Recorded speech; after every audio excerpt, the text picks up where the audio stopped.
Very good afternoon friends, this is Tapasya में आपका स्वागत है। Today 22 and we are going to discuss the Hindu का newspaper. So let us start. So the first news come from again, that is women quota bill cleared in Rajya Sabha as all members vote in supports. So we have already discussed that ki Lok Sabha already passed the bill yesterday. So after the Lok Sabha, normal course of action is that कि the bill goes to Rajya Sabha. So Rajya Sabha गया और फिर राज्यसभा भी उसको पास कर दिया। तो yes, Lok Sabha plus Rajya Sabha. अब उसके बाद देखना है कि आगे का प्रोसीजर कैसा होता है। तो ये तो वुमेन कोटा बिल को लेके की क्लैरिटी आ ही गई है कि वुमेन को अपना स्टेक चाहिए था। वो आज से नहीं, 27 ईयर्स ये पुराना केस है कि अब 27 साल पहले जो वुमेन रिजर्वेशंस की बात हो रही थी वो आज जाके अभी भी कंप्लीट नहीं हुई है। तो इसको लेके बात हो रही है, वुमेन को लेके। और आप सबको पता है कि 73rd 74th अमेंडमेंट जो है वो वुमेन को 33% जो है वो रिजर्वेशन देता है, लेकिन कुछ स्टेट में 50% भी है। तो एक टाइप का आप ये समझ लें कि 33 जो मिनिमम है, वो कॉन्स्टिट्यूशन में लिखा है, और अगर स्टेट चाहे तो उसको 50% भी कर सकता है। सो 50% को लेके भी एक डिबेट छिड़ गया है एक, कि गवर्नमेंट जो है वो 50% के साथ क्यों नहीं आई है। 33% इज गुड, बट 50% उनका स्टेक है। अगर वुमेन की पॉपुलेशन जो है इंडियन में अगर 50% है, तो why we are not giving 50% share to women. So definitely ये इस पे डिस्कशन जो है, इस पे डिस्कशन होने ही वाला है। और right now we are only bother about कि ये पहले पास हो जाए, तो उसके बाद देखेंगे। और उसके अलावा एक और भी चीज जो मैं आपको बताना चाहता हूँ कि ये है कि अगर आप इसमें डिलिमिटेशन और सेंसस जैसी चीजें की बात नहीं करते तो वो बेहतर होता, क्योंकि अब डिलिमिटेशन सबको पता है कि 2026 तक के लिए फ्रीज है। उसके बाद ही जो है वो कॉन्स्टिट्यूंट असेंबली जो है वो टेरिटरी के बेस पे जो भी होंगे कि कितना पॉपुलेशन कौन से टेरिटरी में होनी चाहिए, उसके बेस पे आपका डिवीजन होता है। आप सबको पता है डिलिमिटेशन कमीशन के बारे में। तो डिलिमिटेशन 2026 तक फ्रीज है, दैट मीन 2024 का इलेक्शन जो है उसमें वुमेन को 33% रिजर्वेशन नहीं मिलेगा। जबकि अपोजिशन का कहना है कि अगर आपको देना है तो ये डिलिमिटेशन और सेंसस का क्या एक नया कंसेप्ट लेके आए हो, आ गए हो, ये छोड़ो इसको और सीधे अभी से लागू करो।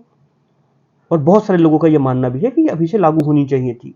आपको इसको 2029 के लिए नहीं वेट करवाना था। 26 नहीं, 2024 वाला जो इलेक्शन है और नेक्स्ट 2029 में, तो 29 में उनको मिलेगा reservation. So this is few disadvantage of this bill. And definitely जो भी कमिटी होंगी वो डेफिनेटली इसके बारे में बात करेंगे कि how can we remove such type of जो हर्डल्स है, delimitation and census. And census के बारे में आप सबको मैंने बार बार रिपीट करता हूँ कि सेंसस 2011 के बाद हुआ नहीं, क्योंकि कोविड आ गया। तो कोविड को लेकर थोड़ा सा सेंसस में भी दिक्कत हो गई। तो सेंसस के बेस पे क्या कैलकुलेट करना चाह रही है खुल के अभी आई नहीं है। और आप सबको पता है कि एक्स्ट्रा जो है बहुत सारी चीजें जो राइटर्स नहीं लिख रहे हैं वो भी बताने का जो है कि आपको अननेसेसरी आपके दिमाग में डेटा भरने का जो काम होता है, जो कोचिंग क्लासेस लोग का करते हैं, ठीक है, वो नहीं डालना चाहता कि अगर डिलिमिटेशन हो जाता तो क्या होता, सेंसस नहीं होता तो क्या होता, या सेंसस होता तो क्या होता। यस, ये अभी फ्लॉज हैं कि डिलिमिटेशन की वजह से अभी नहीं हो पाएगा, सेंसस की वजह से नहीं हो पाएगा। लेकिन how census is related to the women reservation, उसके बारे में सोचने की जरूरत नहीं है। अगर राइटर कभी लिखता है कि इसकी वजह से ये होगा, then we are going to discuss it. Till then skip it, normal concept is that. अब ये केस देखो कि visa service paused amid Canada tussle. अब ये तो होना है ना कि वीजा जो भी, जैसे इंडियन वीजा मिला होगा कुछ कैनेडियंस को, तो डेफिनेटली इनका जो वीजा जो होगा वो खत्म हो जाएगा, जल्दी से जल्दी जाएंगे, वापस जाना चाहेंगे। तो उसको लेके है कि मिनिस्ट्री ऑफ जो एक्सटर्नल अफेयर है वो उसने कहा है कि mission in Canada hit owing to security threats faced by Indian diplomats, hint at reducing number of Canadian diplomats. तो इसमें जो टोटल कंसेप्ट ये है, अगर तुम पढ़ोगे तो उसमें ये मिलेगा कि कनाडा के जो डिप्लोमेट्स हैं, 1 मिनट, थोड़ा कम कर दूं, तो कनाडा के जो डिप्लोमेट्स हैं वो इंडिया में हाईयर नंबर में हैं। दैट मीन्स वहां के बंदे इंडिया में ज्यादा रहते हैं एज ए डिप्लोमेट्स। और जब हमारा बंदा है, जो हमारा है, जो कनाडा में रहते हैं अपने डिप्लोमेट्स, वो कम नंबर में, लेस नंबर में है। तो आपको तो कटिंग तो करनी पड़ेगी। अगर इस टाइप की चीजें रिटेलिएट होता है तो आप, हम जितने बंदे की सिक्योरिटी दे सकते हैं, it is very much important related to security, कि अगर ऐसे कंडीशन जहां पे दो देशों के बीचों में एक अच्छे संबंध, अभी मधुर संबंध नहीं है, ठीक है, ऐसे कंडीशन में हमको आपको सिक्योरिटी देना बहुत टफ हो जाता है, क्योंकि यहाँ के इमोशंस निकलते हैं, यहाँ के लोगों के इमोशंस निकलते हैं कि आप इस तरीके का स्टेटमेंट दोगे विच आर नॉट, मैं इसको 0.1% भी रेलिवेंट नहीं मानता। Even if you are the prime minister of any country, you are not saying like that way कि other country are indulge in such type of crime without having any type of evidence. So in that scenario, giving the security of your diplomats in my country is totally not an easy task. So in that way you have to reduce your diplomats in Indian जो भी places है उस पे से आपको reduce करना है। So आप जो है वो high number में हो, कैनेडियन डिप्लोमेट्स जो हैं, आप चाणक्यपुर या रूस एरिया में जाएंगे तो आपको मिलेगा कि सब सारे लोगों का जो है एम्बेसी है। तो आप हाई नंबर में, मान लो यहाँ पे 200 लोग हैं, सपोज दैट यहाँ पे ये 200 लोग यहाँ पे रहते हैं और हमारे 100 लोग रहते हैं, तो हमको 100 लोग एक्स्ट्रा लोगों की रिस्पॉन्सिबिलिटी है। यहाँ पे एक एक नागरिक जो होता है वो हमारे लिए एक टाइप का गेस्ट है, वो हमारी रिस्पॉन्सिबिलिटी है इंटरनेशनल लॉ के अंदर में, कि हम बाइंड है, वी आर बाइंड, जो इंटरनेशनल कन्वेंशन है जो डिप्लोमेट्स का 1961 वाला, उससे बाउंड होते हैं हम, कि हम उनके साथ कुछ भी नहीं कर सकते। उनके साथ कुछ इस टाइप का हो जाएगा तो इंटरनेशनल जो लॉज है वो हमारे ऊपर लागू हो जाएंगे कि हमारे डिप्लोमेट्स को क्यों नहीं सिक्योरिटी दी है। So why you are not reducing your numbers? So इसको लेके reducing number of Canadian diplomats, उसको लेके ये न्यूज में है। फिर एक ये है कि man wanted to Khalistan link sorted in कराटा, तो ये जो भी लिंक्ड है, और ये सुखदुल सिंह करके हैं, उनकी अभी जो खालिस्तान लिंक से इनका भी था, तो वो कनाडा में इनकी भी डेथ हुई है। और जो अनआइडेंटिफाइड पर्सन, कुछ तो बिश्नोई साहब हैं जो जेल में रहते हैं, उन्होंने उसको, ये अजय बिश्नोई या कौन बिश्नोई, लॉरेंस हैं सर, लॉरेंस बिश्नोई, तो लॉरेंस बिश्नोई ने ये बोला है कि हम रिस्पॉन्सिबिलिटी लेते हैं कि हमने ये करवाया है। सो ये दो गैंग के बीच का, एक्चुअली बहुत सारे केसेस में, सलमान खान के केसेस में बिश्नोई, लॉरेंस बिश्नोई कहता है कि हम उसको मरवा देंगे या ऐसा कर देंगे, तो वो जेल में बैठ के ऐसा करते रहते हैं। लेकिन जो अगर जो एज ए यूपीएससी एस्पिरेंट के बेस पे देखा जाए तो इसको एक टाइप का गैंग वॉर समझे, कि वहां पे एक टाइप का दो गैंग में किसी भी चीजों को लेके झगड़ा होती है तो एक दूसरे को ढूंढते रहते हैं। सो ऑफिशियल तो वही है। तो ये था दूसरा न्यूज। सो नेक्स्ट पे अपन बढ़ते हैं कि डीयू में इलेक्शंस होने वाले हैं 4 साल के बाद, तो इट्स ओके, नॉट इम्पोर्टेंट। अब ये थोड़ा सा इंटरेस्टिंग न्यूज था कि आप सबको पता होगा कि जो आम आदमी पार्टी वर्सेस जो एलजी का टसल होता है, पावर का टसल जो है यहाँ पे, पावर टसल, तो उसको लेके क्या हो गया, तो जो एक डर्क होती थी, क्या होती थी, दिल्ली असेंबली रिसर्च सेंटर होता है, तो ये इस असेंबली में कुछ लोग रिसर्च करते हैं, होंगे कुछ उसके पैरामीटर, कोई रिसर्च करने आते होंगे तो उसमें रिसर्च करते हैं, तो उस रिसर्च को सरकार पैसे देती है, तो इसका पैसा जो है वो एलजी ने रोक लिया था, स्टॉप कर दिया था। तो एलजी के पास क्या ये पावर है कि इसको स्टॉप कर देने का, कि रिसर्च वाले बंदे को भी आप जो है, तो सर्विस मैटर को लेके हमेशा से दिल्ली के सर्विस मैटर पे किसका राइट होगा, उसी के लिए तो कानून बना था, तो उसको लेके ये चीजें हैं। तो अभी देखने वाली ये थे तो कि कोर्ट गए थे, आम आदमी पार्टी वाले कोर्ट गए थे, उनके आम आदमी पार्टी ने कुछ जो रिसर्च फॉलोअर्स हैं जो रिसर्च कर रहे थे उसमें, वो गए थे कि मेरी सैलरी रोक दी गई है और मेरा जो रिसर्च का जो हमारा राइट्स है उसको डैमेज पहुंचाया गया है। तो कोर्ट ने उसको जो है वो, हाई कोर्ट ने उसको ऑर्डर दे दिया है कि service of professional engage in Delhi assembly fellow to be continue till December, 6 दिसंबर तक ये करेंगे और स्टाइफंड उसको पेड किया जाए, उसके जो स्टाइफंड रोक लिए थे। तो ये एक टाइप का एलजी को एक टाइप का चुनौती दी गई है। और why LG are indulging such type of act, definitely वो एलजी कहते हैं ये हमारे कॉन्स्टिट्यूशनल राइट्स है, कॉन्स्टिट्यूशन के अंदर में दिए गए हैं उनको। और आप सबको पता है कि जो national capital of Delhi, NCT Delhi जो है, वो थोड़ा सा स्पेशल स्टेटस के अंदर में आता है, क्योंकि 239A पढ़ेंगे तो उसके अंदर में है, तो कुछ एलजी के पास कुछ पावर्स हैं, लेकिन इतना पावर दे दो तो फिर चुनी हुई सरकार, फेयर गवर्नमेंट और इलेक्टेड गवर्नमेंट का क्या रोल है, तो वो डिबेट हमेशा सुप्रीम कोर्ट में चलता रहता है। ठीक है, और जैसे जैसे इसके केसेस आएंगे we are going to discuss it. So right now हमारे लिए इतना इंपॉर्टेंट था कि एलजी को थोड़ा सा झटका मिला है, इस न्यूज से हमें ये समझने की बात थी। नेक्स्ट, अब ये बहुत ही दुखद न्यूज़ है, लेकिन मैं कवर करता हूँ हर चीज़, तो डेफिनेटली ये भी बताऊंगा कि एक वुमेन के ऊपर अटैक किया गया एसिड से, और हस्बैंड और उसके लॉज जो है उससे गायब है, फरार है। तो a women husband and his parent have booked attacking her with acid, तो इसमें एसिड उसके ऊपर फेंक दिया गया। तो वो 323 में आपको पता ही है, वॉलंटरी कॉज हर्ट जो होता है उसके अंदर में, और एसिड जब फेंकेगा तो 326 ए भी लग जाएगा उसके अंदर में, तो आईपीसी के सेक्शन में। और कुछ लोग मिल के ये ऐसी चीजें की है तो कॉमन इंटेंशन जो है सेक्शन 34 लग जाएगा। तो ये तो हो गया उनको आईपीसी की बहुत सारी धाराएं जो right now not important for your you people, लेकिन इंपॉर्टेंट इज दैट कि जो इस टाइप की क्राइम होती है, ठीक है, जहां पे आपको एसिड टाइप का अटैक, एसिड अटैक एक अपने आप में दुखदाई चीज है।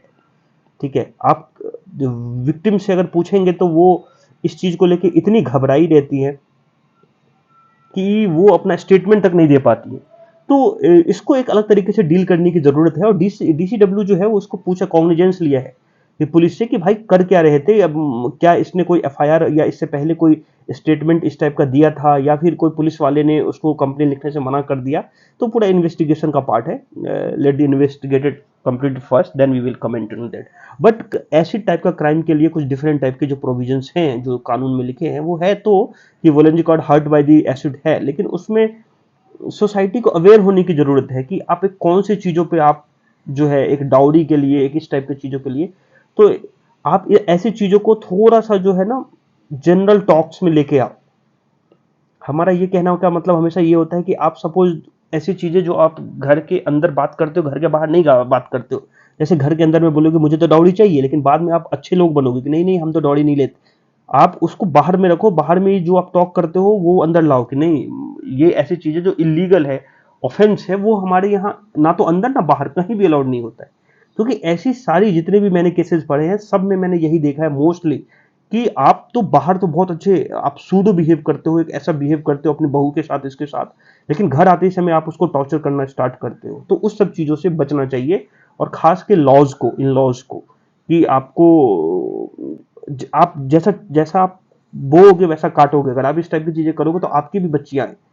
सो ये डिस्टर्बिंग, बहुत सारा डिस्टर्बिंग न्यूज है, लेकिन ये एक टाइप का एथिक्स पेपर 4 के लिए इंपॉर्टेंट है कि हमारी जो सेंसेशन है किसी चीज को लेके, वो कितनी आप जो इमोशनल हो उस चीजों को लेके, आप क्या सोचते हैं एज ए ऑफिसर। अगर आप डीसीडब्ल्यू के चेयरमैन बना दो तो आप क्या करोगे, तो आपको उस टाइप का चीजें की जरूरत है।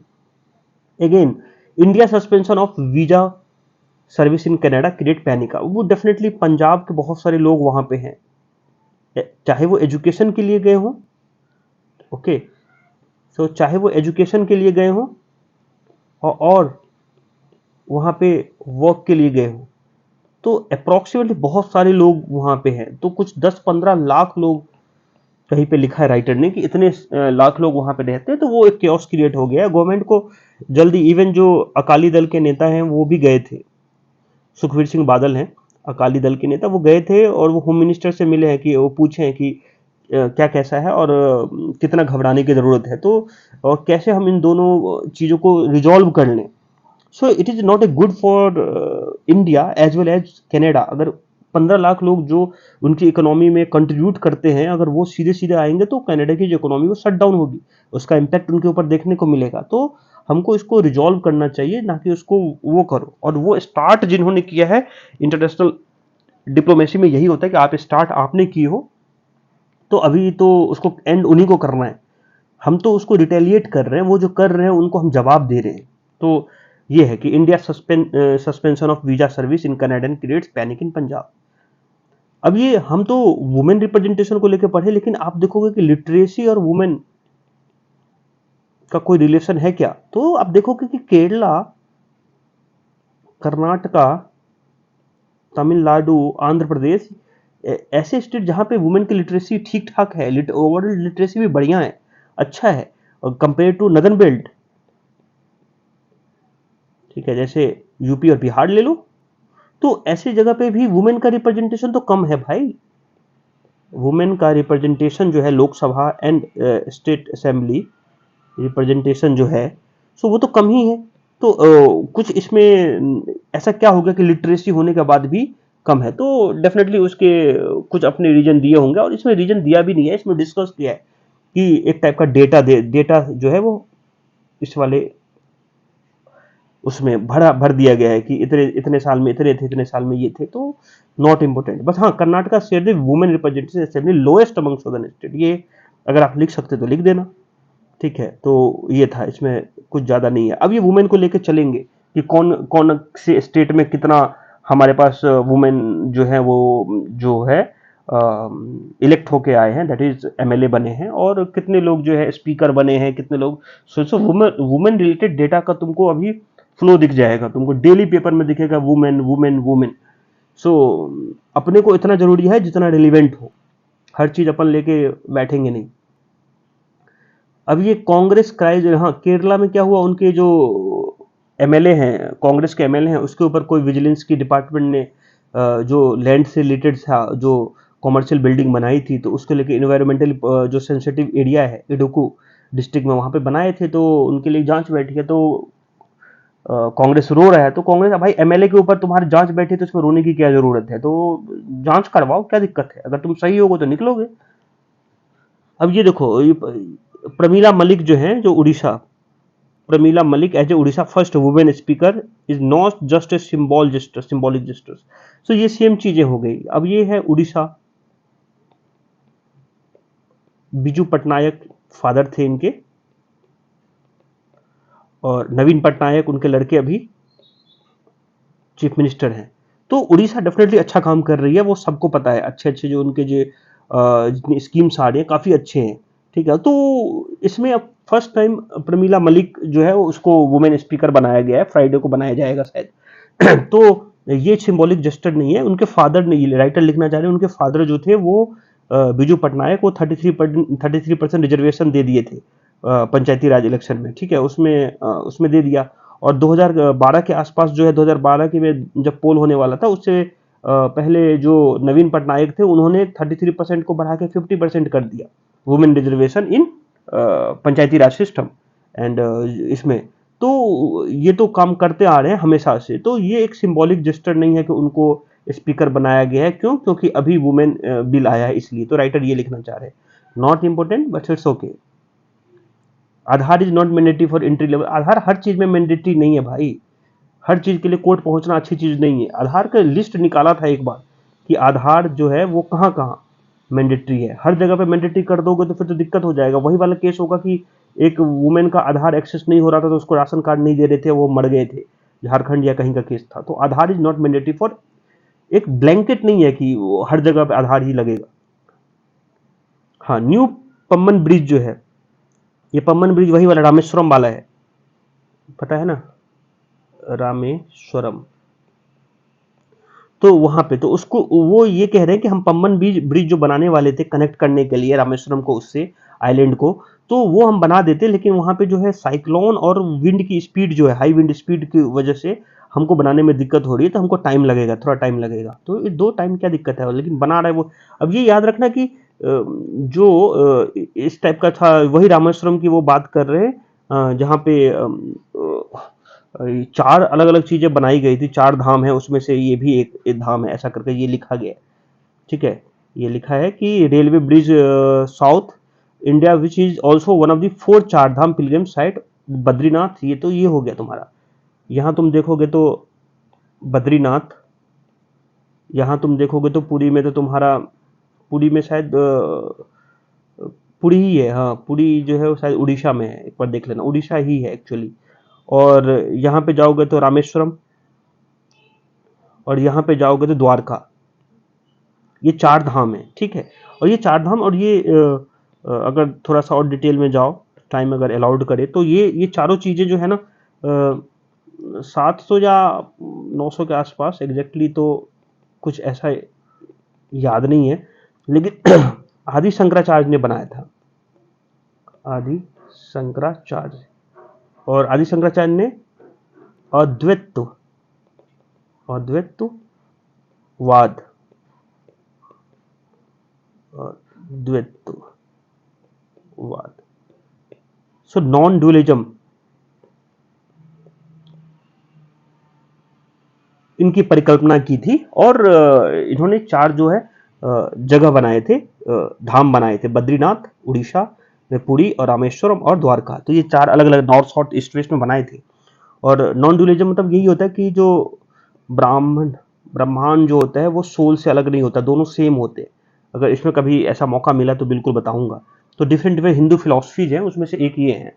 तो आदि शंकराचार्य, और फिर वो चले गए अलग अलग जगह, 11-12 साल में घूमने चले गए और डिफरेंट डिफरेंट चीज़ें जहाँ पे एक्सप्लोर किए, और बहुत सारे ग्रंथ लिखे, बहुत सारे उनको कुछ इस टाइप की कहानियां हैं इनके बारे में कि 12 साल में शायद इन्होंने घर छोड़ दिया था, और उसके बाद 16 साल में इन्होंने बहुत सारी बुक लिख दी थी।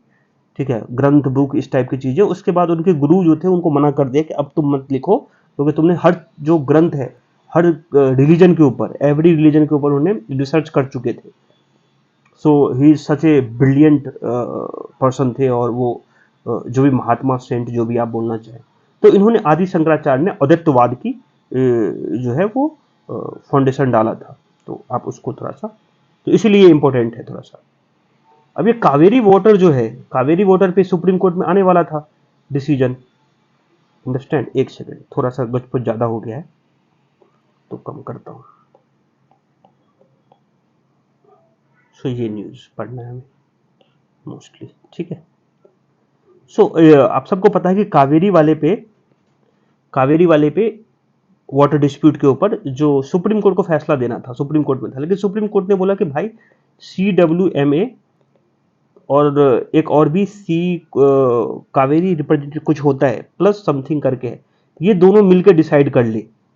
तो CWMA तो सबको पता है कि जो इनका काम होता है कि इन्होंने सेंट्रल वाटर मैनेजमेंट अथॉरिटी होती है, ये मोस्टली ये डिसाइड करते हैं कि कर्नाटका से कितना पानी तमिलनाडु को मिलेगा। और ये इनकी मीटिंग लास्ट में इन्होंने बोला था कि 5000 के आसपास इनको पानी डेली क्यूबिक में जो भी होता होगा इनका, ठीक है, आई डोंट एक्चुअली नो कि मिली क्यूबिक्स कितना में होता है, लेकिन हाँ 5000 का एक आंकड़ा है, मुझे पता है। हाँ ये है 5000 क्यूसेक। सो आपको इतना पानी डेली आपको देना है। तो राइट नाउ कर्नाटका को ये पानी तमिलनाडु को देना पड़ेगा। और फिर ये वाली चीज़ों पे मैंने बार बार डिस्कस किया है कि कैसे बहुत सारे जो रिजर्वॉयर्स होते हैं वो ऑलरेडी कर्नाटका में सूखा पड़ गया वहाँ पे ऑलरेडी, क्योंकि इरेटिक मानसून हुए हैं, मानसून वहाँ पे आए नहीं, साउथ वेस्ट मानसून जो था वो वीक था, उसकी वजह से बारिश प्रॉपर हुई नहीं। और भी एम्पल ऑफ रीजन हो सकते हैं, लेकिन एक मेन रीजन जो है साउथ वेस्ट मानसून का बरसना है कि इस बार नहीं अच्छे से हुआ, उसकी वजह से आपको ये अपर रिपेरियन स्टेट होता है कर्नाटका, और यहाँ इसको तमिलनाडु को भेजना है। तो जब इनके खुद ही रिजर्वॉयर में पानी नहीं रहेंगे तो ये कहाँ भेजेंगे। तो बहुत सारे डैम इधर के भी और इधर के भी, तमिलनाडु के भी, वो ओवरऑल इम्पैक्ट पड़े हुए हैं। और साथ में जब ये इम्पैक्ट पड़ेंगे तो ये यहाँ के जो इरिगेशन की जो फैसिलिटी है उसके ऊपर भी इम्पैक्ट पड़ता है तमिलनाडु में, कि जो वहाँ के फार्मर्स। सो इसको लेके थोड़ा पूरा डिबेट हो गया था कावेरी को। लेकिन तो मैं आपको बार बार यही कह रहा हूँ कि कावेरी को बहुत अच्छे से कवर करना, कावेरी से रिलेटेड जितने भी डैम्स हैं छोड़ना मत भाई, नहीं तो गलती कर दोगे। ये पॉन्जी स्कीम ऑलरेडी डिस्कस है, गोविंदा जी को भी इसमें समन किया गया है, ठीक है, उड़ीसा का केस है ये। आप सबको इसका मैंने एक अलग से वीडियो 20 मिनट का शायद बना दिया पूरे पॉन्जी स्कीम पे, तो प्लीज जाकर वहां पे देख लेना। आपको कुछ नहीं करना है, तपस IS में जाओ और उसके जितने भी वीडियो हैं उसमें जाओगे तो आपको पॉन्जी स्कीम गोविंदा का हाईलाइटेड फोटो दिख जाएगा आपको। आप वहां से पॉन्जी स्कीम पढ़ लो। मैं एक चीज जो कि पेपर में आता है तो मैं 1-2 लाइन में आपको समझा देता हूँ। पॉन्जी स्कीम मतलब एक पर्सन रहेगा, ये 2 पर्सन को जोड़ेगा, फिर वो 2 पर्सन को जोड़ेगा, और ये तब तक डिपेंडेंट रहेगा जब तक ये बंदा, नॉर्मल बंदा, पीछे से जोड़ता जाएगा। जिस दिन ये जोड़ना बंद कर देगा तो ये अपना पैसा लेके निकल जाएगा, और जितने भी लोग रहेंगे पैसा उनका डूब जाएगा। सो ये पॉन्जी स्कीम है एक टाइप का। तो जो चिट फंड केस मैंने उसमें बता रखा है, चिट फंड शारदा स्कैम जो हुआ था, तो चिट फंड केस जो तुम देखोगे ना वेस्ट बंगाल वाला, तो एक इसका जीता जागता उदाहरण है। तो इसमें क्या होता था, कुछ लोग इसमें फंस गए, उड़ीसा के कुछ लोग, भद्रक के लोग थे, पान वाला, सुपारी वाला, जो भी था, छोटे छोटे लोग, वो फंस गए। और वो इस उम्मीद में कि हाई रिटर्न मिलेगा, 10,000 रुपये महीने के कमा लूंगा। तो उसका बेनिफिट क्या था, इसे आपको ज़्यादा से ज़्यादा पीपल को जोड़ना है, बंदा कहाँ का था, वही वाला केस है कि सोलर टेक्नोलॉजी अलायंस, ठीक है, बाहर से ऑपरेट करता था। एक उसका बंदा जो है वो दुबई का था, दूसरा बंदा जो तो कहीं डिफरेंट जगह का था, और वो इस तरीके से अ, उसको इसमें, और बड़े बड़े इसमें सेलिब्रिटी भी शामिल हो गए। तो डेफिनेटली जो है वो, तो पॉन्जी स्कीम जो है वो एक टाइप का, आप ऐसी चीज से बचें। उस वाली वीडियो में मैंने आपको, ये मनी ट्रैप्ड है, यहाँ पे आप ट्रैप हो रहे हो। There is no shortcut for success, remember one thing. Next, yes, ये एक, और ये एक अच्छी चीज है कि propelling India development the right way. अब ये बोल रहे हैं कि पब्लिक इन्वेस्टर्स जो होते हैं, जो पब्लिक इन्वेस्टर्स होते हैं, जैसे सरकार जब किसी चीज में इन्वेस्ट करती है तो उसका क्या रिटर्न होता है, उससे क्या सीखते हैं प्राइवेट, ऐसी ऐसी बिजनेस, ठीक है, इसको ऐसा समझाता हूँ कि ये यहाँ पे ये पूरे उसमें डिबेट केवल यही है कि टेक्नोलॉजी का डिबेट है और पैसे का डिबेट है इस पूरे आर्टिकल में। तो तुमको ये समझना है कि कैसे हम डिफरेंट, जो जब हमारा देश आज़ाद हुआ था तो हम तो खाने के लिए जूझ रहे थे, इज इट राइट और नॉट। सो एक साइड हंगर, एक साइड पॉवर्टी, और दूसरे साइड टेक्नोलॉजी। आपको इन दोनों में से चूज करना था कि आप या तो डिपेंडेंसी हो जाओ, वर्ल्ड पे डिपेंड हो जाओ, वहां से हम वहां से राइस मंगा रहे हैं, वहां से वीट मंगा रहे हैं, ठीक है, डिपेंडेंसी, ओवरऑल डिपेंडेंट, कंप्लीट। थोड़ा बहुत तो सारे कंट्री एक दूसरे के ऊपर डिपेंड होते ही हैं, लेकिन ये हम अपने भूखमरी, हम अपनी गरीबी, अपनी हंगर, अपनी जो डेस्टिट्यूट, अपने इस सब को मिटाने के लिए हमको फॉरेन कंट्री की जरूरत पड़े, या फिर हम कुछ इस टाइप का टेक्नोलॉजी का यूज करें जिससे हम कम से कम इसमें कुछ तो कमी करें। तो दो चीजें हैं। तो हम अपने टेक्नोलॉजी को क्या इस टाइप का दें जिसकी वजह से हम, हमारा जो ये जो पॉवर्टी वाला जो हमारे ऊपर वो लगा है, जो ब्रिटिशर्स ने हमारे सारे जो इंडस्ट्रीज थी उसको उखाड़ फेंका था, ठीक है, और उसको मैं किस तरीके से चैनलाइज करूं और उसको बना सकूं, तो उसको लेके ये लगातार रहता है डिस्कशन। तो उसको लेके ये राइटर लिखने चाह रहे हैं कि हमने, इन राइटर बोलते हैं कि हम आज़ाद हुए 1947 में, और हमने 1960 तक हमें ये समझ में आ गया है कि हमें टेक्नोलॉजी चाहिए, और हमने टेक्नोलॉजी की वजह से हमने बहुत सारे, इसकी वजह से हमने अंडरस्टैंड किया कि हमें ये टेक्नोलॉजी क्यों ज़रूरत है, और हमने उस टेक्नोलॉजी को अडॉप्ट किया, और अडॉप्ट करने के लिए हमें लगता है पैसा। और कोई भी प्राइवेट इन्वेस्टर्स, आप सब एक प्राइवेट इन्वेस्टर की तरह सोच के देखो कि ऐसी चीज जहां पे आपको सियोरिटी नहीं हो कि रिटर्न कितना मिलेगा, पैसे लगाओगे क्या, नहीं लगाओगे, तो ऐसे समय पे पब्लिक इन्वेस्टमेंट लगता है, सरकार को आना पड़ता है ऐसी बिजनेसेस में जहां पे रिटर्न बहुत कम हो, जिसका गोल हो वेलफेयर ऑफ स्टेट। हमारा काम ही क्या है, गवर्नमेंट का काम क्या है, वेलफेयर ऑफ स्टेट, ये तो हमारा गवर्नमेंट का काम है। तो वेलफेयर ऑफ स्टेट के लिए आपको प्राइवेट इन्वेस्टर्स नहीं, पब्लिक इन्वेस्टर्स लगते हैं। तो हमने अपने पैसे, अपने टैक्स पेयर का पैसा लगाना स्टार्ट किया टेक्नोलॉजी में। दैट इज, हमने क्या किया, आप देखोगे हमने इसरो बना दिया। हमने देखा तो 1950 के आसपास हमारे पास, 1950 के आसपास हम डिपार्टमेंट ऑफ एटॉमिक एनर्जी बना दी। हमने 51 से 61 के बीच में बहुत सारे जो आईआईटी खोल दिए। फिर हमने आईआईएम खोल दिया 1961 में। फिर हमने बहुत सारे पब्लिक सेक्टर जो है पीएसयूज कंपनी, चाहे वो मशीन से रिलेटेड हो, इलेक्ट्रिक मशीनरी से हो, फर्टिलाइजर से हो, प्रोडक्शन हो, फार्मास्यूटिकल्स हो, हमने ये खोलना स्टार्ट किया। That means we are investing our money in this type of technology, in this type of PSUs company, in this type of जो IITs है, इसके ऊपर हमने लगाना स्टार्ट किया टैक्स पेयर्स के पैसे। इसमें ऐसा कोई नहीं है कि कोई पर्टिकुलर पर्सन आ गया और उसने अपना पैसा लगा के एक प्राइवेट यूनिवर्सिटी खोल दी जिससे बहुत लोगों को शिक्षा मिले, ऐसा नहीं। हमने आईआईटी खोला और बहुत जल्दी आईआईटी जो है वर्ल्ड लेवल पे फेमस हो गई। तो ये तो हो गया तुम्हारा ये। फिर आप ये बोलते हैं कैसे टेक्नोलॉजी जो है वो अंडर डेवलपमेंट लोगों को चेंज किया, एक रेमेडी है। टेक्नोलॉजी से हम क्या कर सकते हैं, टेक्नोलॉजी कैसे इतने सारे लोगों की जिंदगी चेंज कर सकती है। तो उसको विक्रम साराभाई ने 1960 के आसपास अंडरस्टैंड किया था कि कैसे टेक्नोलॉजी जो है वो हेल्थ में, या फिर एग्रीकल्चर में, या तो फिर एजुकेशन में एक टाइप का, हमारे लिए एक टाइप का एसेट की तरह काम करेगा। तो अगर आप देखेंगे तो हमने इसको इस तरीके से कुछ बनाया है कि यूज ऑफ टेक्नोलॉजी जो है इन नेशन बिल्डिंग में किस तरीके का इंपॉर्टेंट रहा। कि विक्रम साराभाई साहब ने बोला कि हम इसरो की स्थापना करेंगे, ऐसा करेंगे और सैटेलाइट बनाएंगे। और उस सैटेलाइट से हम टेलीफोनिक सिस्टम जनरेट करेंगे, फिर वहां से हम हेल्थ एजुकेशन देंगे, ठीक है, टेली मेडिसिन जिसको आज बोला जाता है। और उसके बाद एग्रीकल्चर में हम सैटेलाइट के बेस पर हम देखेंगे कि कौन सा एरिया में फ्लड है, कौन से में ड्रॉट है, कौन से एरिया में कितनी वहां की जो फॉरेस्ट की डेंसिटी है। So satellite will be the asset, और ये हमारी प्रोडक्टिविटी को इंक्रीज करेगी। आप लोग अंडरस्टैंड करेंगे तो आप प्लीज कमेंट कीजिएगा प्लीज। सो आप इस चीज को, so technology has change the game. So एक सैटेलाइट हम बनाने से हमारे पास ये तीनों चीजें चेंजेज हो गई, क्योंकि टेलीफोनिक सिस्टम भी ऐसे ही काम करती है। जैसे आप सीडीएमए और वो जीएसएम का कंसेप्ट पढ़े होंगे कभी, तो आप देखेंगे कि वो ऐसे ही काम करती है। टेलीफोनिक सिस्टम में भी सैटेलाइट लगता है, वहां भी जो टावर का कनेक्शन है वो ऐसे ही बनते हैं। सो ये चीजें एक सैटेलाइट, तो हमने सैटेलाइट पे इन्वेस्ट करना स्टार्ट किया, और इससे क्या बोला, इससे जॉब मिलना स्टार्ट हुआ यहाँ पे, तो जॉब क्रिएशन भी हुआ।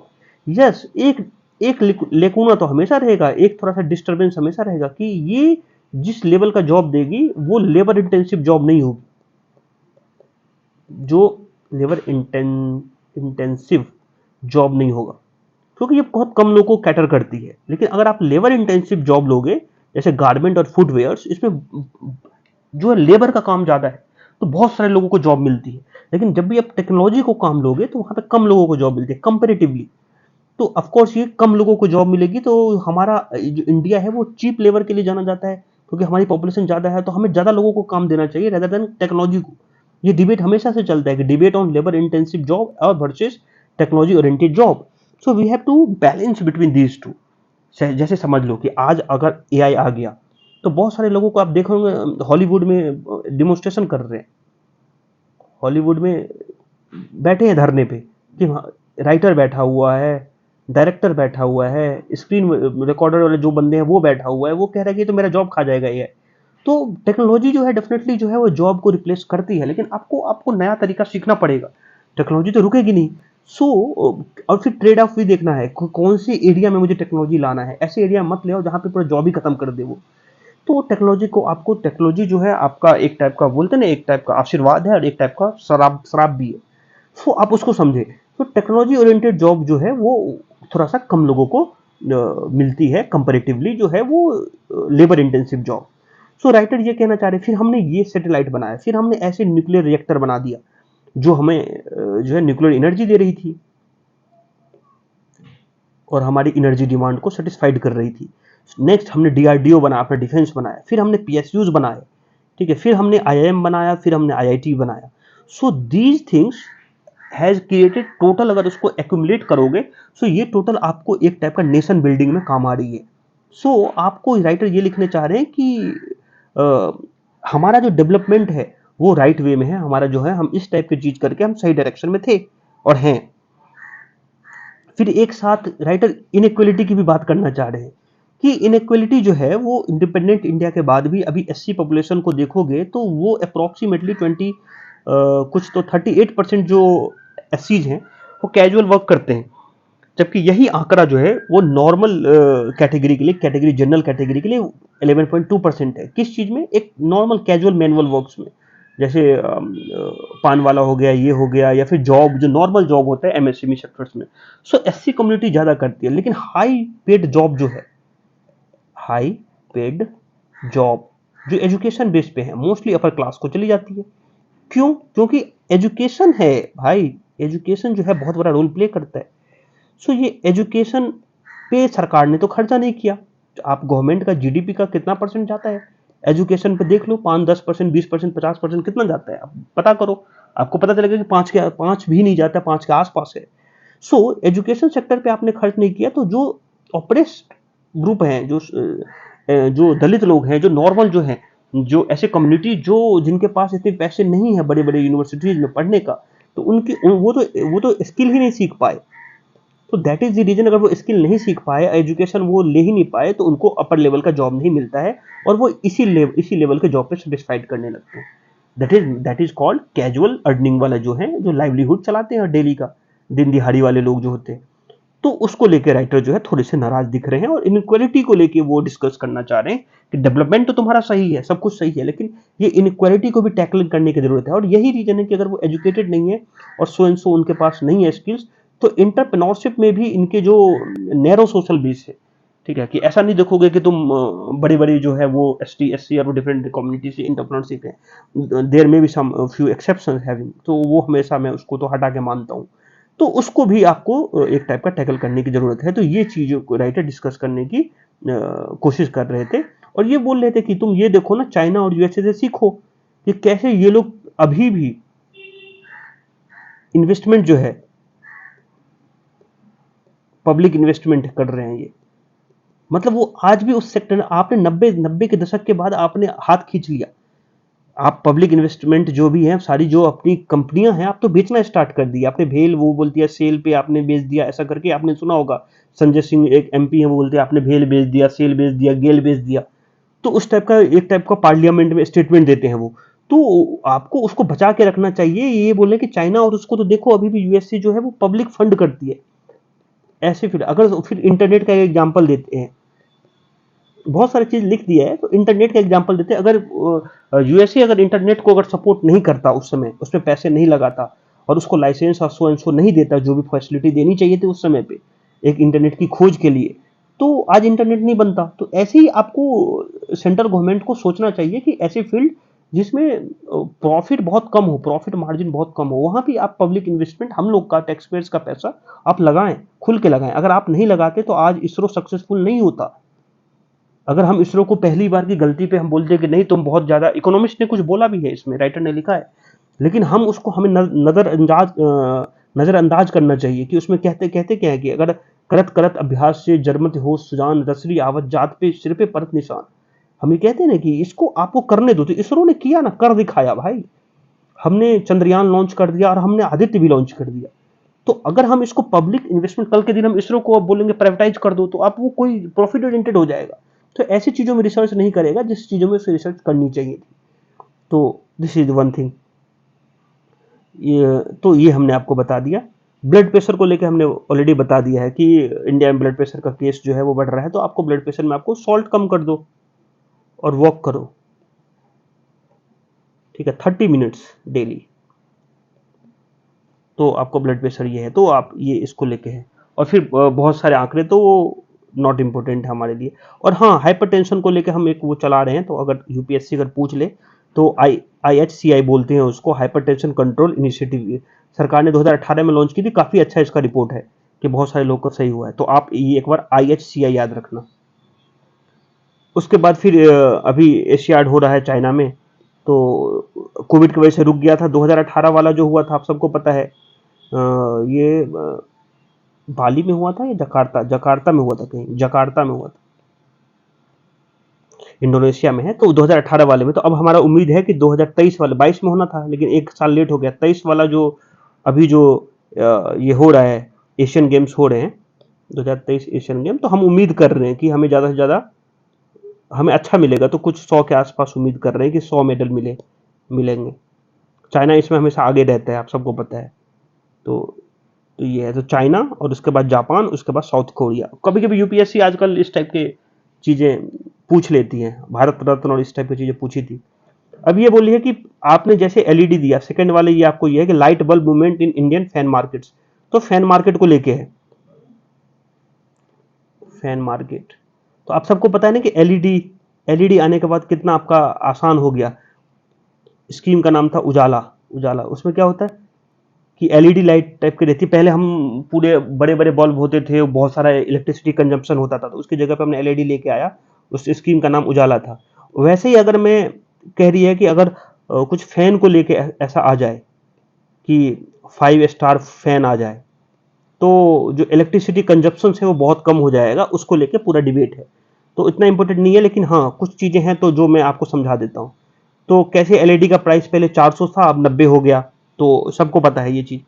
तो मैंने ये चीज तो आपको समझा दिया ना कि एलईडी का जो स्कीम था वो Unnati Jyoti by affordable LED for all. Ujala, Ujala का ये पूरा फुल फॉर्म है, तो आप याद रखें, उन्नत ज्योति, ज्योति मतलब लाइट, बाय अफोर्डेबल एलईडी। तो ये हो गया। तो अब ये सेम चीजें हम इसके साथ कर सकते हैं, फैन के साथ, 5 स्टार फैन। लेकिन इसके कोई दिक्कत है कि 5 स्टार फैन जो है महंगा है, कॉस्टली। तो पहला तो यही है। फिर आप दूसरा देखेंगे कि इसको इसका जो प्राइस है और उसकी जो क्वालिटी है उसको लेकर थोड़ा सा है कि क्वालिटी धीरे धीरे एलईडी की भी खराब हो गई थी, तो इसकी भी क्वालिटी खराब ना हो जाए। फिर इसमें जो यूज होगा टेक्नोलॉजी, जैसे मोटर, एक वर्ड यूज किए हैं, पता नहीं कितना इंपॉर्टेंट है आपके लिए, वो ब्रशलेस डीसी मोटर बोलते हैं उसको तो वो BLDC, तो ये मोटर जो है वो कॉमर्शियली अवेलेबल नहीं है और बाहर से हम मंगाते हैं, और तो हम इंपोर्ट भी, हमारा इंपोर्ट करना पड़ेगा, तो ये एक ये है। और फिर और क्या है इसमें प्रॉब्लम, देखते हैं। फिर ये बोलते हैं कि replacing the bulb is easy, for replacing ceiling fan is inconvenient and costly. तो आप बल्ब खराब होगा तो आप 1 साल की गारंटी देते हैं, रिप्लेस कर दो, लेकिन आपको फैन को रिप्लेस करना मुश्किल पड़ जाएगा, तो ये है। थर्ड क्या बोलते हैं, foster higher quality domestic manufacturing capacity for higher efficiency fan. मतलब आपको डोमेस्टिक मैन्युफैक्चरर्स को बढ़ाने पड़ेंगे, ठीक है, तो वो आपको ध्यान रखना है। तो उसमें भी कुछ लोग इस टाइप की चीजें हैं जो नॉर्मल बनाते रहते हैं। 30% मार्केट है approximately, at least 30% of Indian ceiling fan market में भी अनऑर्गेनाइज्ड है, तो इसको भी टैकल करना में अपने को बहुत सारा टेंशन जाएगा। और उसके बाद ये है कि हम तो, ऐसा नहीं है कि हम नहीं बनाते, हमने बहुत सारे ऐसे फैन बनाते हैं जहां पे हम यूएई को, नेपाल को, घाना को, श्रीलंका को, सूडान को, इराक को बेचते हैं, ठीक है। तो हमें बस अपने में सुधार करने की जरूरत है। और ये मोस्टली जो BEE है, एक संस्था होती है BEE, अगर आपको पता हो तो, जो मिनिस्ट्री ऑफ पावर के अंदर में आती है, ब्यूरो ऑफ एनर्जी एफिशिएंसी कुछ बोलते हैं उसको, सो मिनिस्ट्री ऑफ पावर के अंदर होती है। तो ये पूछा जा सकता है। और 5 स्टार पे ये इस टाइप की चीजें, फैन पे, सीलिंग फैन पे यूपीएससी का बड़ा इंटरेस्ट है, एलईडी बल्ब पे, तो ये याद रखना, कभी भी पूछ सकते हैं। एक चीज और भी याद रखना कि इसमें जो है ये था, हाँ, यस, सो हमारा एम है कि reducing harmful emission per unit of GDP by 45% by 2030 तक, लेकिन पैरामीटर होगा 2005 से मापने के बाद। तो ये याद रखना कि 2030 तक हमें 45% रिड्यूस करना है एमिशंस, तो उसके लिए हम ये सब चीजें कर रहे हैं। पहले बल्ब किया और अब जो है वो फैन कर रहे हैं। इज अपोजिशन डिसीजन, ये देखो, जो डिफरेंट डिफरेंट जो इंडिया ब्लॉक है, उसने बहुत सारे एंकर्स को बॉयकॉट कर दिया है कि हम तुम्हारे प्राइम टाइम में नहीं आएंगे। क्यों? क्योंकि वहां हेट स्पीच होता था, वहां पे हिंदू मुस्लिम चल रहा है, वहां पे मीडिया की जो एथिक्स है वही बर्बाद हो गई है, ठीक है। तो ये ऐसा नहीं हुआ कि इन्होंने मना किया, ऐसे बहुत सारे पार्टीज हैं जो पहले ही कुछ एंकर्स को मना कर चुके हैं। जैसे आप रवीश कुमार को ले लो, बहुत सारे ऐसे लोग हैं जो रवीश कुमार के शो पे नहीं जाते थे, ठीक है, लेकिन वो रवीश कुमार तो इस टाइप की चीजें, एलिगेशन नहीं लगाए कि नहीं आ रहे हो, ठीक है, तो ठीक है, ये अपना राइट्स है। लेकिन एक एक पार्टी, अगर इतना ग्रुप ऑफ पार्टी, इंडिया जो ब्लॉक है, वो कह रहा है कि हम इतने सारे एंकर्स को नहीं जाएंगे, तो फिर होगा क्या? तो अब ये राइटर लिख रहे हैं कि हम तो पार्टी इसीलिए वहां पे प्राइम टाइम में जाते हैं कि अपनी आइडियोलॉजी को प्रमोट करना है उनको, अपनी पार्टी की आइडियोलॉजी को। लेकिन तुम अपने उनकी पार्टी की आइडियोलॉजी को छोड़ के तुम कुछ पर्टिकुलर चीजों पे, हिंदू मुस्लिम या क्राइम पे बात करोगे, या तुम्हारा कौन मेरा कौन, उस पर बात होगी, तो मीडिया एथिक्स तो बची नहीं ना। मीडिया के एथिक्स, जर्नलिज्म होता क्या है? जर्नलिज्म का मतलब तो सच को ढूंढ निकालो, और या फिर इसको अदर वे में बोलो कि सच को, झूठ का पर्दाफाश करो। सच तो सच ही होता है, सच को क्या, सांच को आंच क्या, तो सच को आपको दिखाना नहीं पड़ता है। स्टेटमेंट गलत था, उसको मैं करेक्ट कर रहा हूँ कि सच को, झूठ को आपको पर्दाफाश करना, ये मीडिया का रोल है। और सरकार की जो गवर्नमेंट की जो पॉलिसी है, अगर उसमें कुछ लैकनेस है, उसमें कमियां हैं, कुछ इस टाइप की है, तो आपको उसको उजागर करो, सरकार को बताओ, सरकार से क्वेश्चन पढ़ो। सरकार, इनका काम है आंसरेबल, आंसरेबल करना। किसको? गवर्नमेंट को आंसरेबल कराओ कि आपकी ये पॉलिसी कितनी सही है। अगर सही है तो आपका इंप्लीमेंटेशन में कहां दिक्कत हो रही है, आपका काम मेनली ये था, आप कहां इस सब चीजों में फंस गए। सो ये तो होना था, ठीक है, क्योंकि इसमें कुछ बड़ी चीज है नहीं। तो अपोजिशन ने डिसीजन लिया कि बॉयकॉट करना, तो इसमें फंडामेंटल राइट का वायलेशन है कि ऐसा नहीं है, तो ऐसा नहीं है कुछ भी। अब जर्नलिज्म की जो परिभाषा है वही चेंज हो गई है। तो आपको मीडिया, और ये मोस्टली ऐसा प्रिंट मीडिया के साथ ऐसे थोड़े हुआ है। प्रिंट मीडिया, ये टेलीविजन वाले जो मीडिया है उनके साथ हुआ है, क्योंकि इनको टीआरपी का गेम रहता है इनके पास, कि हमारा टीआरपी गिर जाएगा, तो उसको लेकर बहुत सारी चीजें हैं। So not relevant for us, बस yes, media ethics is very much important in paper 4, तो that is the reason I took that. Yes, ये तो इंडिया की ग्रोथ ट्रैजेक्टरी के ऊपर है। मैं सिंपल भाषा में समझाऊं कि जो फाइनेंशियल ईयर 24 है, उसमें जो है नॉमिनल ग्रोथ रेट 8 है और रियल ग्रोथ रेट जो है 7.8 हो, ठीक है। और उसके बाद गवर्नमेंट टैक्स जो रेवेन्यू है, गवर्नमेंट का जो टैक्स रेवेन्यू है, डायरेक्ट टैक्स, टैक्स आपको पता है कि दो तरीके से आता है, डायरेक्ट टैक्स और indirect tax. So in direct tax में थोड़ी सी कमियां देख रहे हैं, निगेटिव थोड़ा सा ग्राफ डिप हुआ है, लेकिन ये अभी भी कांस्टेंट है अपना। इनडायरेक्ट टैक्स जैसे सेल्स टैक्स और डिफरेंट डिफरेंट टैक्स जो इनडायरेक्ट टैक्स होते हैं, तो उसमें, और ये के शेप बना रखा है अभी भी। तो के शेप के ऊपर मैंने ऑलरेडी आपको डिस्कस कर रखा है कि के शेप क्या होता है। तो ये है, तो उसमें कुछ है नहीं। अभी जो हर 3 महीने के बाद ये मेजर मेजर करते रहेंगे कि इंडिया की जो ग्रोथ ट्रेजेक्टरी है वो कहाँ आएगा। वो इससे बेहतर है कि आप ईयरली मेजर करो और इकोनॉमिक सर्वे आए, इकोनॉमिक सर्वे में जो लिखा रहे उसको फाइनल मानो, क्योंकि ये हर 3 महीने पे चेंज होगा, तो नॉट इम्पोर्टेंट फॉर अस। अब वो जीडीपी का कैलकुलेशन इनकम मेथड से करो या एक्सपेंडिचर मेथड से करो, तो मेथड अलग अलग हैं और अलग अलग मेथड के अलग अलग ड्रॉबैक्स हैं। अब ये इम्पीचमेंट है, तो ट्रंप को हटाया था, ट्रंप को 2 बार इम्पीच किया था, इम्पीचमेंट ऑफ प्रेसिडेंट। अमेरिका में 2 बार ट्रंप को इम्पीच किया था, तो अब बिडेन की बारी है, तो बदला तो लेंगे। तो वो लिखा है राइटर ने कि कैसे जो है बिडेन को इम्पीच करने के लिए इन्होंने ये बनाया कि तुम्हारा बेटा, जो उनका बेटा जो है उनके साथ, हंटर शायद नाम है, हंटर बिडेन है शायद उनके बेटे का नाम। तो हंटर बिडेन का जो बिजनेस है उसमें तुम्हारा क्या रोल है। तो अननेसेसरी है और कुछ होगा नहीं। इससे पहले भी बहुत सारे लोग, 5 लोगों को इम्पीच करने की कोशिश की गई थी, तो वो है, राइटर ने वो लिखा। तो इम्पीचमेंट ऑफ प्रेसिडेंट है, और ये 2000 शायद नवंबर 2024 में इलेक्शन है, तो उसको लेके भी एक माहौल बनाया जा रहा है। तो that's it, not important for us. कुछ इस टाइप का चीजें होते डेफिनेटली डिस्कस करता। खालिस्तान वाला ऑपरेटिव वही मैंने बता दिया कि 1 लोग और मारे गए। एनआईए ने रिलीज किया है अप्रोक्सीमेटली 10 वांटेड लोगों को, जो ऑपरेटिव है खालिस्तान मूवमेंट में उसको। और ये लोग जो आपको पता ही है कि सैन फ्रांसिस्को वाले जो अटैक हुआ था उसमें भी इनका नाम था। तो उसको लेकर तो यूनाइटेड नेशन से उन्होंने हेल्प मांगी है कि यूएसए को, कि बताओ कि हमारे डिप्लोमेट्स के ऊपर उस समय जो अटैक हुआ था उसमें इन्होंने ये सब, इन लोगों के ऊपर यूपा लगा हुआ है, पब्लिक प्रॉपर्टी डैमेज करने के ऊपर भी लगा हुआ है। तो उनसे हेल्प लिया गया और उनका 10 लोगों का जो है एक टाइप का एनआईए ने एक मोस्ट वांटेड का इस टाइप का निकाला है। वो मार्च अटैक बोला जाता है कि यूएस में जो सैन फ्रांसिस्को है वहाँ पे इन्होंने हमारा झंडा हटा दिया था और खालिस्तान का वो झंडा लगाया था, और कुछ लोग हमारे डिप्लोमेट्स को इंजर्ड किए थे इन लोगों ने। तो उसको लेके, और ये होगा, क्योंकि अगर हमारे डिप्लोमेट्स को जो वही चीज मैं बोल रहा हूँ कि कन्वेंशन है एक, कि डिप्लोमेट्स को हानि ना पहुंचे। जो मान लो किसी की भी डिप्लोमेट से अगर इंडिया में हैं वो, तो उनकी जगह पे जाके उस प्रॉपर्टी को उसको वेंडलाइज करना, this is not a good thing. तो उसको लेके तो जस्ट आस्क क्वेश्चन तो पूछना चाहिए। मणिपुर में वही हो गया, 50 से ज़्यादा वुमेन इंजर्ड हो गए हैं। तो कुछ 4-5 बच्चे हैं, उनको उन्होंने, पुलिस वाले ने अरेस्ट किया है, क्योंकि वो पुलिस के ड्रेस, आर्मी के ड्रेस पहन के वहाँ पे कुछ एक्सटॉर्शन वो मांग रहे थे, थ्रेट्स और मिसयूज ऑफ पुलिस कर रहे थे यूनिफॉर्म। तो वुमेन उसको डिमोन्स्ट्रेशन में आई, तो जो आरएएफ होता है, रैपिड एक्शन फोर्स होता है, जो एंटी रॉइड्स पुलिस होती है, जहाँ पे रॉइड्स होती है उसके अगेंस्ट में वो वहाँ पे जाती हैं। तो उन्होंने वहाँ पे कुछ इस टाइप की सीलिंग विलिंग की होगी, तो उससे इंजर्ड हो गई थी। तो ये है, तो ये मणिपुर वाला केस बहुत जल्दी सेटल होने को मांग नहीं रहा है, ये पता नहीं। और इस पे ये बहुत ही, यहाँ पे डेली जो केओस क्रिएट होते हैं, पहले लगता है कि अब ठीक हो जाएगा, फिर जाके कुछ ना कुछ खराब हो जाती है। तो ये मैथी वर्सेस कुकी का जो है वो बहुत जल्दी सॉल्व होनी चाहिए।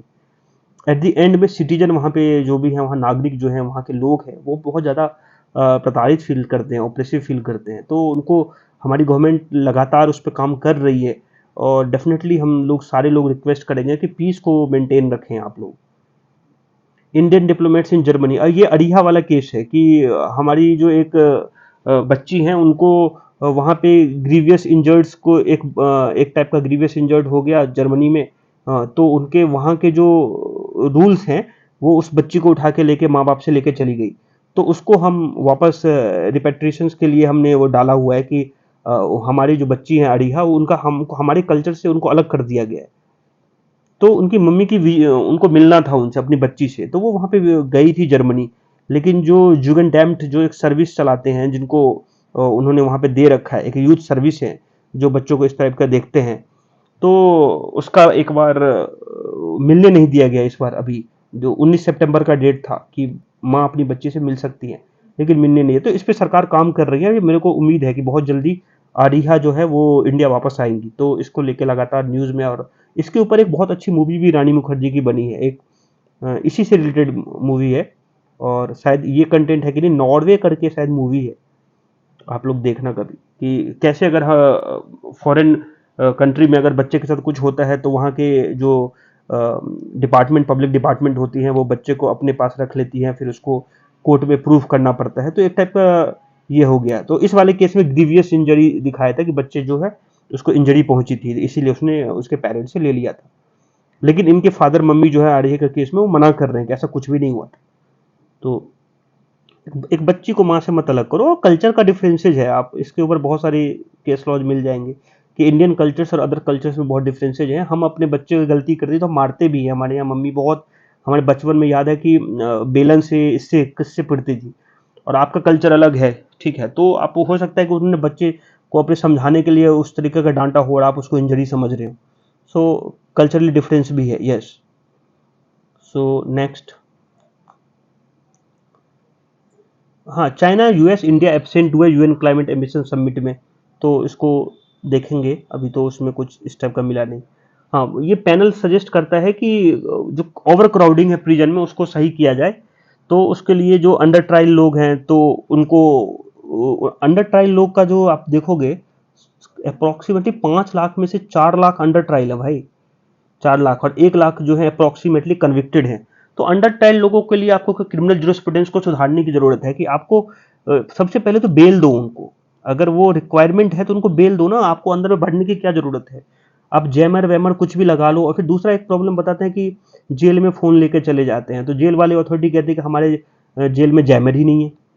तो फिर ये दूसरा एक टाइप का चीज़ है, ये डिस्कशन कर रहे हैं जेल रिफॉर्म के ऊपर। तीसरा ये बात कर रहे हैं कि कुछ जेल जो है वो कॉलोनियल टाइम का बना हुआ है, जैसे अहमदाबाद का जेल हो गया या आंध्र प्रदेश का। तो उसको सुधार करने की, उसको चेंज करने की ज़रूरत है। तो वो उसके ऊपर पैनल ने सजेस्ट किया कि GPS tracker to reduce overcrowding, और उसके हाथ में और उसमें एंकल में लगा दो जीपीएस ट्रैकर और उसको बेल दो, इस टाइप के कुछ सिस्टम्स है। तो ये इसके अंदर में आएगा। सरोजा वैद्यनाथन जो थी, जो भरतनाट्यम थी डांसर थी, वो नहीं रही हमारे साथ अब। तो उनको एक बार, तो अपने लिए भरतनाट्यम इम्पोर्टेंट हो जाएगा कि कहाँ पे डांस होता है, भरतनाट्यम, कुचिपुड़ी, और ये सब देख लेना एक बार। अब ये कह रही है फाइनेंस मिनिस्टर कि अभी जो लोग हैं ना, वो जो हाउस होल्ड होते हैं ना, जो हम लोग जैसे हो गए, तो हम लोग अपने हाथ में सेविंग नहीं रख रहे हैं, बचा नहीं रहे हैं। और हम क्या कर रहे हैं, हाउस खरीद लेते हैं, या तो हम जो है वो व्हीकल्स खरीदते हैं। ठीक है, तो हमारे हाउस सेविंग जो कम हो गई है। तो इसके इस टाइप का कुछ आरबीआई का रिपोर्ट आया है कि हाउस होल्ड का पैसा कम होगा ना, सेविंग आपके पास कम होगा, तो आप इन्वेस्टमेंट कम करोगे। दैट मीन्स प्राइवेट इन्वेस्टमेंट कम हो जाएगा कुल मिला के। प्राइवेट इन्वेस्टमेंट कम हो जाएगा, प्राइवेट इन्वेस्टमेंट कम हो जाएगा, तो डेफिनेटली जो है वो डिमांड जो है मार्केट से, वो जो है वो सॉरी, सप्लाई कम हो जाएगी। आप जो है वो कुछ बनाओगे नहीं। ठीक है, तो ये वाली चीज है, एंटरप्रेन्योरशिप नहीं आएगी, बिजनेस नहीं बढ़ेगा, जॉब नहीं दोगे तो सो एंड सो करके ऐसा। तो ये एक टाइप का चेन है। तो ये कह रही है फाइनेंस मिनिस्टर बोली ऐसा नहीं है।